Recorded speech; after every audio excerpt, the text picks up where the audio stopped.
Reporters TV ન્યૂઝમાં આપનું સ્વાગત છે। પાનોલી ઉદ્યોગ મંડળની 9 સભ્યોની ચૂંટણી જાહેર થતાં જ કોર્પોરેટ રાજકારણ ગરમાયું છે। ફોર્મ ભરવાની અંતિમ તારીખ 5, જ્યારે ચૂંટણી 22 એપ્રિલના રોજ યોજાશે। 7 એપ્રિલના રોજ ચૂંટણી ચિત્ર સ્પષ્ટ થશે। હાલ ફોર્મના ઉપાડ સાથે ઉદ્યોગ માંધાતાઓ ઉમેદવારી નોંધાવવાની કવાયત શરૂ કરી હતી। પાનોલી ઔદ્યોગિક વસાહતમાં 500થી વધુ ઉદ્યોગોનું પ્રતિનિધિત્વ કરતા પાનોલી ઉદ્યોગ મંડળના વ્યવસ્થાપક કમિટીની ચૂંટણી આગામી 22 એપ્રિલ 2025ના રોજ 9 સભ્યો માટે યોજાનાર છે, જેમાં 6 જનરલ કેટેગરી અને 3 રિઝર્વ કેટેગરી માટે યોજાનાર છે, જે માટે ફોર્મ ભરવાનું શરૂઆત કરાયું છે। 5 એપ્રિલે ફોર્મ ભરવાની અંતિમ તારીખ છે, જ્યારે 7 એપ્રિલના રોજ ફોર્મ ચકાસણી અને ઉમેદવારી પત્ર પરત ખેંચ્યા બાદ ચૂંટણી ચિત્ર સ્પષ્ટ થશે।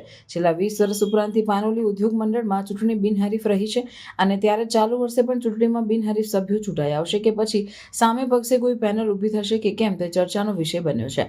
જોકે આ વચ્ચે કોર્પોરેટ રાજકારણ ગરમાવો જોવા મળ્યો છે।